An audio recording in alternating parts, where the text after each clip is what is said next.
Viongozi wa Simba wawe wakali sana.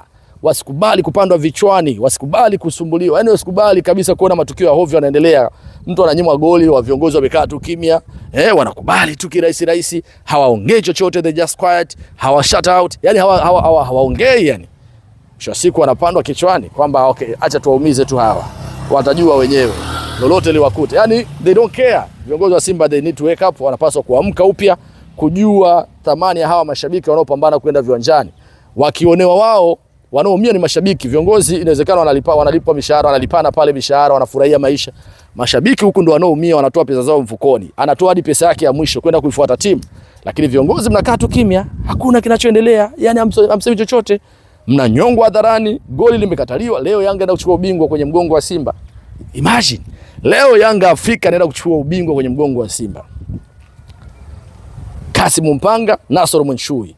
Yaani leo Young Africans zili gepo la pointi moja, wanaenda kubebea ubingwa, lakini viongozi wa Simba kwa kimya, hawajali, wameona tu sawa na vitu kama hivyo. Jukumu mojawapo la PMbet ni kufanya ndoto za mtu kuwa kweli. Fikiria kama hukuwahi kuamini kama gari itakuwa ya kwako.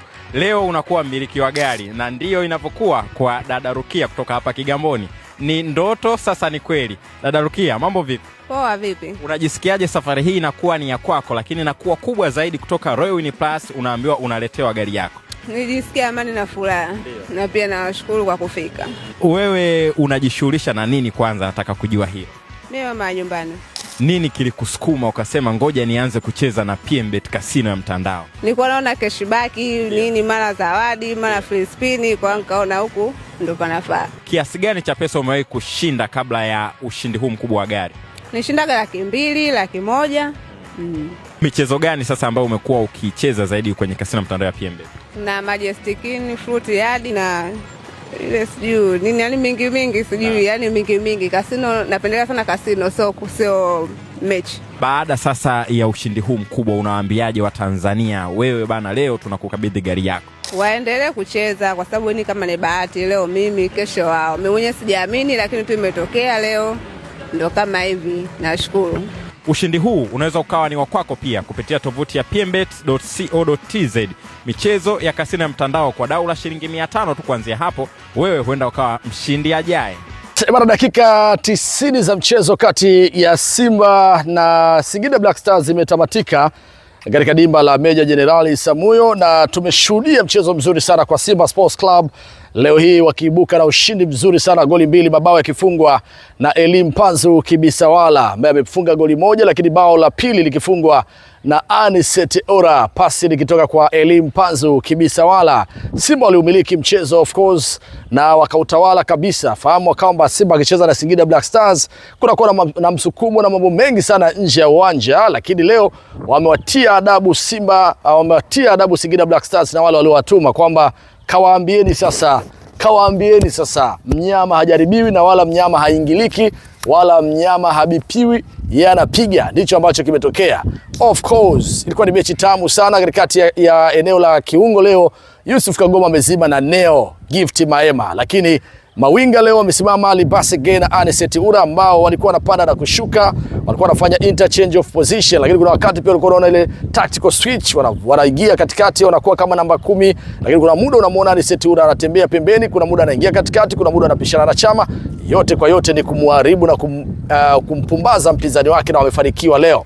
Of course ilikuwa ni mechi tamu sana, nzuri ya kuvutia, na imeonyesha ukomavu wa hali ya juu kwa upande wa baadhi ya nyota wa Simba ambao wengi wao walikuwa wanatamani pia kuipata hii nafasi, kwa sababu kuna wachezaji wengi walikuwa wanatamani sana wakisikia Singida Black Stars wanacheza na Simba, wanajua habari ya Singida Black Stars kwamba huwa kuna msukumo mkubwa. Kwa hiyo walikuwa wanatamani kweli leo kucheza, na of course uliona Kagoma namna ambavyo alikuwa anaziba pale, anapiga sana zile pass, diagonal pass, square pass, pinpoint. Leo ulikuwa unaona namna ambavyo ni basi alikuwa anatembea uwanja mzima, hata kama hajafunga leo, lakini ndio mchezaji ambaye alikuwa msumbufu sana na alikuwa anapigwa sana kiatu. Nilishangaa Linda Mtange hajapata umeme, amecheza foul nyingi sana, piga sana watu viatu, na kuna muda Libasi ndio mchezaji aliogongwa sana na nge, na baadaye kocha akaona mtoe. Ukija kwa upande wa tactics, of course Simba kitactic walikuwa bora sana, kwa sababu leo walicheza na mshambuliaji wa uongo kwa maana fault number 9 ambaye ni Elie Mpanzu, lakini chini yake alikuwa Chama, ambaye Chama kazi yake ilikuwa ni kupika, lakini pia alikuwepo mtu pembeni, alikuwepo pia Anicet Ura ambaye naye alikuwa anapika, lakini pia alikuwepo Libase Gay. Wote walikuwa wanapeleka pressure kubwa kwa Singida Black Stars, na faida kubwa alikuwa nayo kutokana na eneo la kiungo Neo Maema, namna ambavyo alikuwa na uwezo wa kushuka chini kukaba, namna ambavyo alikuwa na uwezo wa kupanda juu kusogea kupiga pasi, namna ambavyo alikuwa anapokonya mipira. Huo ndio utaalamu ambao Neo Maema mara zote anao, na kiusema kweli mpaka sasa hivi anamuumiza kichwa sana kocha wake Steven Baka kwamba vipi bana, Simba waingie sokoni, Mnyama ingie sokoni au Neo Maema aendelee kusalia. Kwangu mimi nitakwambia mimi binafsi kama Fridge Prof kwamba Simba hapaswi kumwacha Neo Maema. Ni mchezaji ambaye anakuofa vitu vingi sana. Anakuofa kukaba, anakuofa kupiga pasi, anakuofa kushambulia. Yes, ni mchezaji aliyokamilika. Kwa hiyo goli la kwanza ilikuwa ni move nzuri sana ambayo Anicet Ura katikati ya eneo zuri la box akatazama tu kwamba amekaa wapi Elimpanzu akampasia, lakini goli la pili utaamini Elimpanzu huyo ndo aliompasia Anicet Ura. So leo Anicet Ura amempa pasi ya goli Elimpanzu na Elimpanzu amempa pasi ya goli Anicet Ura. What a moment, ilikuwa ni moment tamu sana. Kuna matukio kadhaa yaliyotokea, mwamuzi alishindwa kubalance mchezo. Kuna muda wachezaji wengi wa Simba walikuwa wanapigwa viatu wako chini na garagara, mwamuzi anapeta tu anaondoka. Waamuzi hawa sasa kwangu mimi wanachezesha mpira, sijaelewa ni kwa matakwa yao ama waamuzi wana msukumo gani nyuma, kwa sababu leo kuna wachezaji wa Singida deserve kadi nyekundu, mtu kama Kennedy Wilson Juma, lakini sio tu Kennedy, hata Abdul Malik Zakaria naye pia alikuwa na makosa yake mengi sana, lakini utaona Diomande alikuwa pia na makosa mengi sana, faulu ni nyingi sana amecheza, lakini yote kwa yote wameshindwa kuweza kumzuia Mnyama, na Mnyama ameshinda. Sasa game yake hii ya mwisho imesalia, atakuwa anacheza na KMC. Fahamu ya kwamba Simba wako kwenye resi ya ubingwa na Yanga. Yanga leo amecheza na TRA, Yanga ameshinda goli zake 3, Okelo amefunga goli zake 2 pale leo tumeziona, lakini Young Africans wale ambao wamecheza na TRA leo wameingia kinyonge sana, sio wale TRA ambao tumezoea kuwaona. Na ile kauli ya semaji Ahmed Ally aliyosema kwamba usimtegemee mtu yoyote akapambane na Yanga, ukipata nafasi wewe mwenyewe pambana umfunge Yanga, na ndicho ambacho Simba alifanya kule Zanzibar, akanyima goli halali la Selemani Mwalimu na mwamuzi alikuwa ni Kasim Mpanga wa pembeni. Hicho ndicho ambacho kilitokea. Kama endapo Simba ile goli angeruhusiwa angelipata, ina maana Simba angekuwa anaongoza. Sababu mechi pekee ambayo pengine watu walikuwa wanaihisi wanaiogopa labda ni hii ya Singida Black Stars, lakini Simba ameshinda, ina maana KMC hawezi kumfunga Simba. Simba anaweza kumpiga goli nyingi yule pale hata 7. Lakini kama ingekuwa Simba amepewa lile goli, leo Simba angekuwa yuko pale kileleni kwa gap la pointi 1. So waamuzi ndio ambao wamehujumu Simba mpaka sasa, na kuona Simba na struggle katika nafasi ya pili, Yanga akiendelea kukaa pale kileleni alama 72, Simba akiwa na pointi 70 kwa sasa. Gap ni lile la pointi 2. Tunasubiria kuona siku ya Jumanne ijayo kwa upande wa Simba atacheza na KMC, Yanga atacheza na JKT Tanzania pale Mbweni Meja Jenerali Sambuyo. JKT anaweza akamzuia Simba? Ni maswali ya kumzuia Yanga. JKT anaweza kumzuia Yanga? Ni maswali ya kujiuliza. Kwa kwangu nafikiri ubingwa wa Simba walihujumiwa na mwamuzi Kasim Mpanga pamoja na Nasoro Mchui kwenye ile mechi iliyopita pale Unguja. Leo hii Simba anacheza tu kukamilisha mechi zake zote, lakini Young Africans anajua. La leo GSM alikuwepo uwanjani, viongozi wote, muona pia Mheshimiwa Anton Mavunde, waziri wa madini. Hao wote wapo pale kwa ajili ya kuhakikisha wanatia hamasa kweli kuhakikisha timu yao inashinda. Sasa wameona mechi za mwisho wanaelekea pia kwenye uchaguzi. Wakipoteza wanajua hata katika eneo la uchaguzi mambo yanaweza kuharibika. Kwa hiyo lazima washinde kwa nguvu kubwa pia. Viongozi kuonekana uwanjani kufanya lolote linalowezekana kuhakikisha wanapata matokeo, kwa sababu unafahamu ndio kwenye uchaguzi. Kwa hiyo Simba ubingwa wao umepotea pale Unguja Zanzibar kwenye ile mechi iliyochezwa raundi ya kwanza, na kiufupi tu ndio mechi ambayo leo hii naweza nikasema mpaka hivi ninavyozungumza Simba ndio mechi ambayo wanaumia nayo, kwamba ilikuwaje mpaka wakashindwa kuondoka na ushindi. Lakini yote hayo 9 utasema mwamuzi wa mchezo ule ndio ambaye pengine msimu huu atafanya Simba wasifurahie ubingwa, lakini gepu la pointi 1 litaendelea kuwaumiza sana, lile ambalo pengine Simba angepata. Mwamuzi yule kule alipo hata kidogo atakuwa anapata maumivu makali sana. Mashabiki wa Simba watakuwa wanalia, watakuwa wanaumia, na wengi watakuwa wanazungumza kuhusu mwamuzi kwamba kwa nini alitufanyia hiki kitu. Goli halali, kamati baadaye sasa 72 kakiri akasema Simba amenyimwa goli halali na yule mwamuzi amefungiwa. Sasa yote hayo mashabiki hawa, viongozi hawa wa Simba, mashabiki ambao huwa wanaenda wanalipa viingilio kila mechi, wanaenda huku na kule, watakuwa wanazungumza, wanaumia kwa ajili ya ule mwamuzi. Just imagine itakuwa na hali gani kule. Waamuzi wa mpira na baso kuwa fair, kuhakikisha kila timu inapata stake zake, inapata kila ambacho inastahili. Be fair, be positive. Tunasema siku zote unapocheza fair play uwanjani, mchezaji mwenzako umfanyie madhambi, inakuwa ndo fair yenyewe.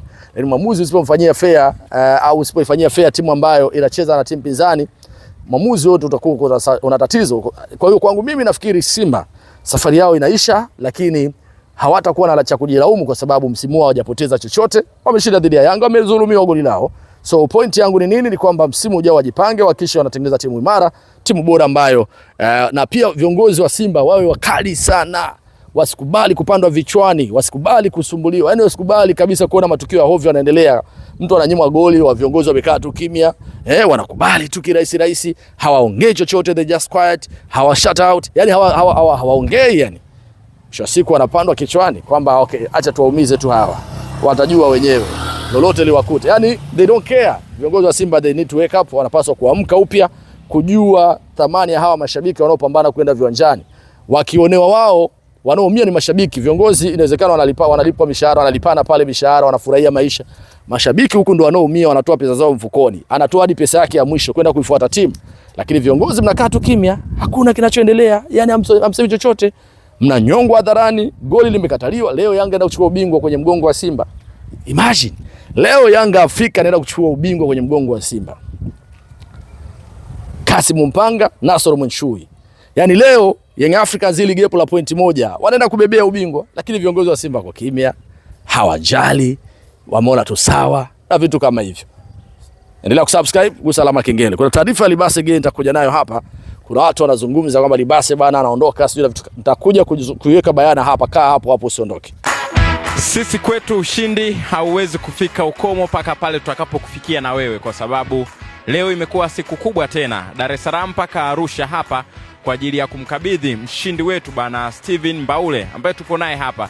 Tutazungumza naye yeye ana furaha kiasi gani kuona gari yake imemfuata kutoka makao makuu ya PMbet mpaka hapa. Hii ni Royal Win Plus na ushindi unaendelea. Toyota Harrier inakabidhiwa leo. Bana, mambo vipi? Poa. Safari ya Dar es Salaam mpaka Arusha kwa ajili yako, unajisikiaje kwanza? Najisikia amani. Ndio. Naam, kwa mara ya kwanza unaambiwa wewe ni mshindi wa Toyota Harrier kutoka PMbet. Uliamini haya mambo ni ya kweli? Kwanza nilipopigiwa sikuamini kuwa ni kweli. Ndiyo. Au nazugwa tu ili niweze kubashiri labda kwenye makampuni kama PMbet na makampuni mengine. Ndiyo. Unajishughulisha na nini bwana Steven? Mimi kazi zangu nafanya kazi za mtaani kama ujenzi. Pia najishughulisha na kazi za polini, mlimani. Naam. Una muda gani toka umefahamu PMbet sasa ndugu yangu? Miaka 2. Miaka 2 imetosha kukupa gari. Michezo gani kwenye kasino yetu umekuwa ukiicheza zaidi bana Steven? Sana ni Aviator. Bwana Steven anasema huenda na wewe ikawa bahati yako ukiingia kwenye tovuti ya pmbet.co.tz, ndio tovuti rasmi ya wewe kuweza kushiriki draw hizi. Kwa kiasi cha kuanzia shilingi 500 pekee inakutengenezea nafasi ya ushindi mkubwa.